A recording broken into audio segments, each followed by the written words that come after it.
बिस्मिल्लाहिर्रहमानिर्रहीम। प्यारे तलबा, अस्सलामु अलैकुम वरहमतुल्लाहि वबरकातुहू। फिदरत एकेडमी में तिब्बी लेक्चर्स का सिलसिला जारी है और कानून मुफरिद आज़ा के तहत हम लेक्चर्स कर रहे थे और ये सिलसिला एक दो हफ्ते पहले मुनक़ते हो गया था कुछ नागुज़ीर वजूहात की बिना पे। तो 26 लेक्चर हमारे हो चुके थे पहले, आज हमारा 27 नंबर लेक्चर्स है। और इससे पहले मैं बहुत ज़्यादा मशकूर हूँ अपने तुलबा का और अपने दोस्तों का कि जिन्होंने इस सिलसिले को बहुत ज़्यादा पसंद किया और उन्होंने पिछले नशर होने वाले जितने भी लेक्चर्स थे उनको बड़ी तवज्जो के साथ सुना और फिर उसके बाद तारीफ़ी मैसेजेस फीडबैक वो मुझे आता रहा और अल्लाह का शुक्र है, मैं बयान नहीं कर सकता कि मेरी फीलिंग्स क्या थी कि आप इतना मुझे प्यार करते हैं। उसके बाद फिर ये सिलसिला मुनक़ते हुआ तो बार बार फिर आप लोगों का इसरार के आपके लेक्चर्स क्यों नहीं आ रहे। तो असल में कुछ मसाइल थे घरेलू नोयत के जिसमें मेरी ज़ाती भी सेहत की ख़राबी थोड़ी सी थी, उसके बाद कुछ बच्चों का बीमार होना, ये सारे मामला थे। तो इस वजह से ये सिलसिला थोड़ा सा मुनक़ते हुआ। तो अब हम आज एक नए टॉपिक पे बात करेंगे और ये टॉपिक जो है ये आपके लिए आज बहुत अहम है। जितने आपने अब तक के लेक्चर्स सुने हैं, देखें तिब्बी लेक्चर्स जो हैं या मेडिकल लेक्चर्स जो हैं वो जितने भी हम ले लें उनका सारा जो लुबे लबाब होता है आखिर पे वो ये होता है कि हम इलाज मुआलजा की दुनिया में कामयाब हो जाएं। ठीक है जी, यानी कि एक तिब का तालिब इल्म या मेडिकल का तालिब इल्म जब किसी सिलसिले को किसी लेक्चर को देखता है सुनता है तो उसका मकसद सिर्फ़ और सिर्फ यही होता है कि किसी न किसी तरीके से वो एक कामयाब मुआलिज बन जाए।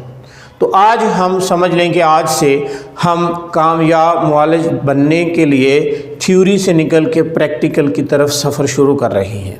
तो आज का लेक्चर इस लिहाज से आपके लिए बहुत ज़्यादा अहमियत का हामिल है। मैं एक दो गुजारिशात आपसे करूँगा कि आप पहली ही फ़हरिस्त में फ़ितरत चैनल के जो सिलसिले हैं उनको लाइक भी किया करें, उसके बाद फ़ितरत चैनल को सब्सक्राइब कर लें ताकि हमारे सारे लेक्चर्स जो हैं ये आप तक पहुँचें और बेल के आइकन को प्रेस कर लें ताकि नोटिफिकेशन आपको मिल जाए। और हमारा फ़ितरत चैनल आप मुझे पता है कि आपको पसंद है, आपकी जितनी भी फीडबैक आती है मुझे उससे अंदाज़ा हो जाता है। तो एक मेहरबानी किया करें कि अपने दोस्तों को फ़ितरत चैनल बताने के लिए इसको शेयर ज़रूर कर दिया करें। ठीक है जी, तो चलते हैं हम अपने सिलसिले की तरफ। आज हम पढ़ेंगे सूए मिजाज। मिजाज क्या है? मिजाज एक ऐसी इस्तिलाह है, ऐसी टर्म है कि जो हमारे ज़माने में उर्फ़ आम में बहुत मारूफ़ है। हर बंदा जब किसी अपने दोस्त से मिलने के लिए जाता है, अपने अज़ीज़ रिश्तेदार से मिलने के लिए जाता है या ऐसे ही किसी बंदे से मिलता है तो सबसे पहला सवाल यही होता है आपके मिजाज कैसे हैं जी। ठीक है, तो आज हम उसी मिजाज को थोड़ा सा तिब के तनाज़र में समझने की कोशिश करेंगे। तो मिजाज क्या है? मिजाज वो ख़ासियत है, वो ख़ासा है जो अल्लाह ताला ने इस कायनात की हर चीज़ को वदीयत किया है, उसकी एक स्पेशलिटी है। यानी कि इस कायनात में जितनी भी चीज़ें पैदा हुई हैं, जितनी भी चीज़ें बनी हैं, उनकी एक स्पेशलिटी है, वही स्पेशलिटी उसका मिजाज है। ठीक है जी, यानी कि जैसा कि आप देखें कि बनी नोए इंसान को अगर हम देखें तो इस नौ में लाखों करोड़ों अरबों खरबों इंसान हैं, लेकिन हर बंदे का अपना एक मखसूस टेम्परामेंट है, अपना एक मखसूस मिजाज है या अपनी उसकी एक मखसूस पहचान है। तो इसी तरह यही मिजाज जो है जब हम आगे चलते हैं अपने जिस्म के अंदर जाते हैं, सेलुलर स्ट्रक्चर पे जाते हैं, तो सेलुलर स्ट्रक्चर से भी यही मिजाज डिफ़ाइन होना शुरू हो जाता है, यानी स्पेसिफ़िक खसूसियात डिफ़ाइन होना शुरू हो जाती हैं। अब हमारे जिस्म की बनावट में हिस्सा लेने वाला हर खुलिया क्योंकि हमारे जिस्म का जो स्ट्रक्चर है वो बतदरीज चलता है, सेल से शुरू होता है, उसके बाद फिर आपके सिंपल ऑर्गन्स आ जाते हैं यानी टिश्यूज़ आ जाते हैं, टिश्यूज़ के बाद आपके कंपाउंड ऑर्गन्स आ जाते हैं, कंपाउंड ऑर्गन्स के बाद आपके सिस्टम्स ऑफ बॉडी आ जाते हैं, और सिस्टम्स के बाद आपकी होल बॉडी आ जाती है, आपका पूरा जिस्म आ जाता है, और उस पूरे जिस्म के बाद फिर आपका एक स्पेसिफिक मिजाज आ जाता है जो आपकी पूरी शख्सियत का अक्कास होता है। तो अब हम इसी मिजाज को ज़रा थोड़ा सा डीपली समझेंगे और फिर उसके बाद हम देखेंगे कि मिजाज का अमराज के साथ क्या ताल्लुक़ है। ठीक है जी। तो यहाँ पे लफ्ज़ इस्तेमाल हुआ है सू। सू का मतलब होता है बिगाड़। ठीक है जी। सू जो है इसका मतलब है बिगाड़, यानी कि ये गैर तबई हो जाना, मिजाज का बिगड़ जाना। देखिए मिजाज की कितनी अहमियत है कि हम सबसे पहले सवाल ये करते हैं आपका मिजाज गिरामी क्या है, आपका मिजाज गिरामी कैसा है, या हम अगर किसी और के मुतल्लिक भी पूछते हैं तो हम यही पूछते हैं कि वो फलाने बंदे का मिजाज कैसा है यार। ठीक है ना, तो हम उसी मिजाज की बात कर रहे हैं। ठीक है जी।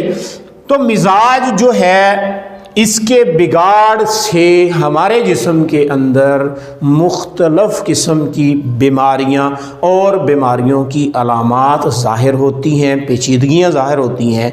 इन्हीं पेचीदगियों को समझने के लिए आज का ये लेक्चर डिज़ाइन किया गया है। अच्छा, याद रखें कि आज का लेक्चर तकरीबन ये 15 मिनट के करीब होगा।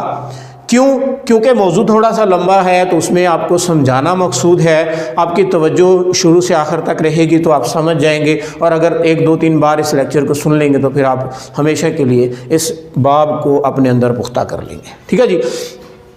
मिजाज, अब हम जब आते हैं तो सबसे पहले तो हम देखेंगे कि मिजाज होते कितनी किस्म के। तो फितरी तौर पे मिजाज जो हैं ये 4 किस्म के होते हैं। नंबर 1 है रतब। रतब अरबी ज़ुबान का लफ्ज़ है, इसका मतलब होता है तर। ठीक है जी, तर यानी मॉइस्ट। ठीक है। उसके बाद याबस है। याबस भी अरबी ज़ुबान का लफ्ज़ है या गालिबन फ़ारसी ज़ुबान का होगा, तो इसका मतलब है खुशक यानी कि ड्राई। और उसके बाद है जी तीसरे नंबर पे मिजाज है हार। हार का मतलब है गरम।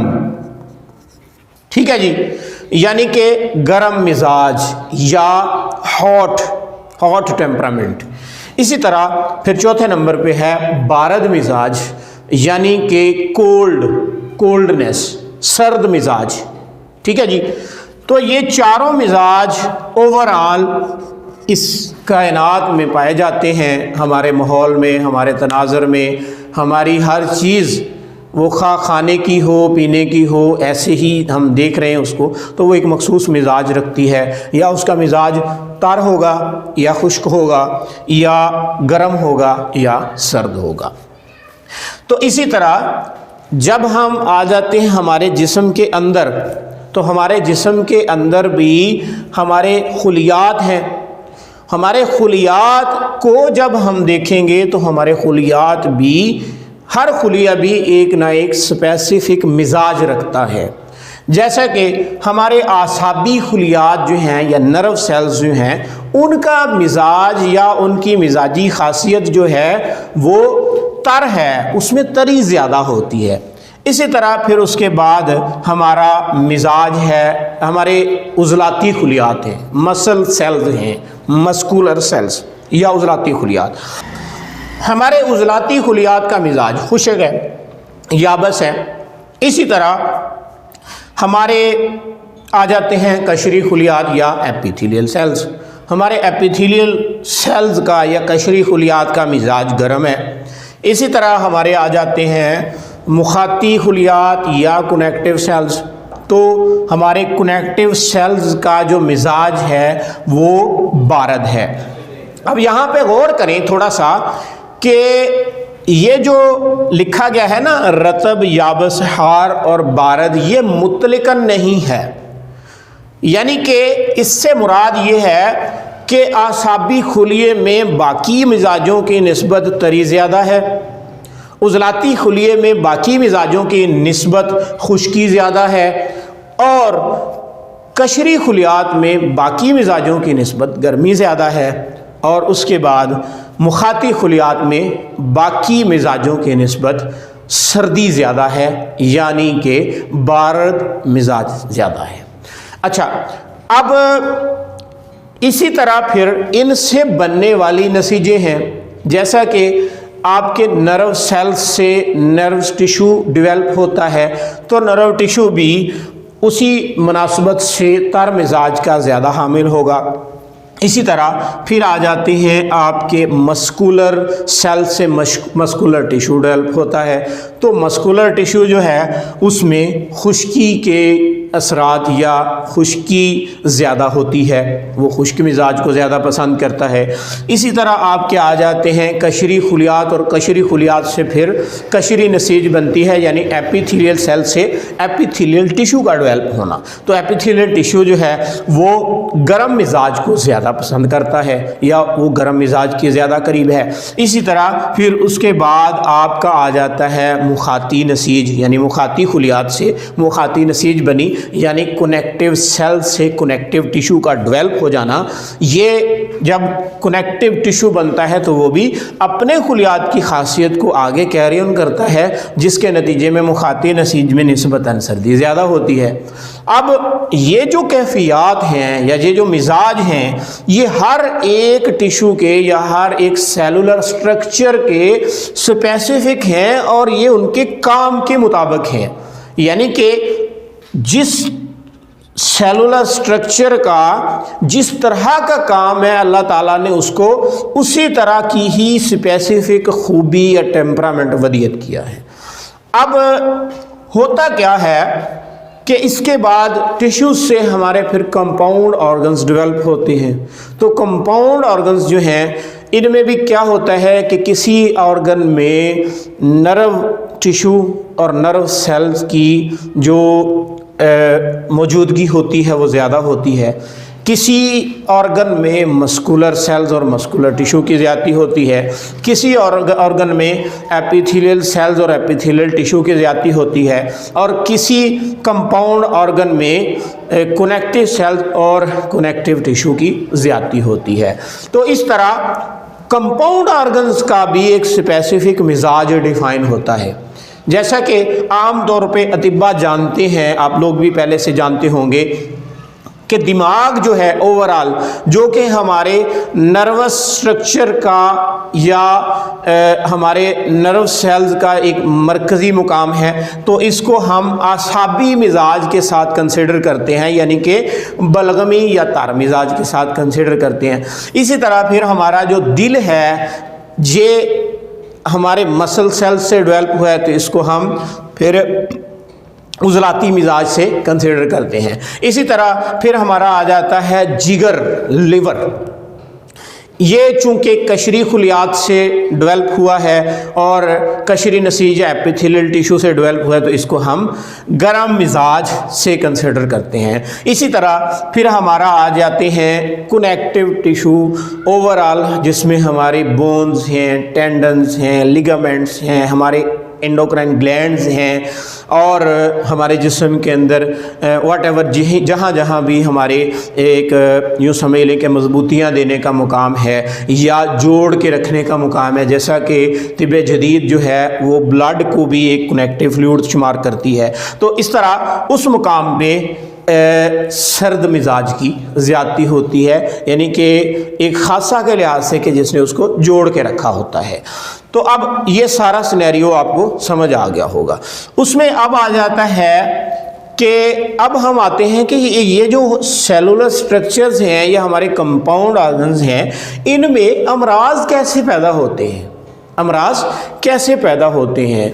तो हमने पिछले लेक्चर्स में कीमियावी और मशीनी अमराज को समझा था। अब हम ये उसी को एक थोड़ा सा एक दूसरे जाविये से समझेंगे कि सुए मिजाज यानी मिजाज का बिगड़ जाना, सुए मिजाज यानी मिजाज का बिगड़ जाना।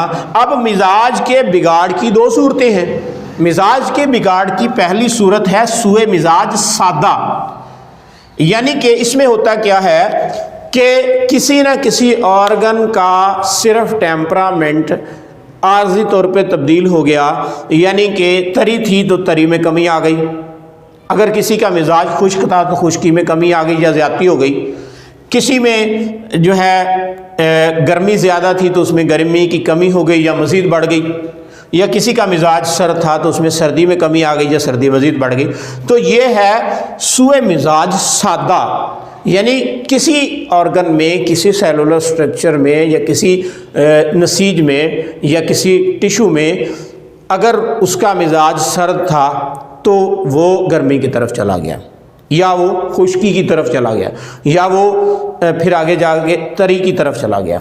लेकिन इसी तरह फिर आगे सारे आप सेलुलर स्ट्रक्चर्स जो हैं उनको आप डिफ़ाइन करेंगे कि जो उसका स्पेसिफिक मिजाज था उस मिजाज के अगेंस्ट कोई मिजाज या टेम्परामेंट पैदा हो गया तो वो उसके लिए सूए मिजाज कंसिडर होगा और सूए मिजाज सादा होगा।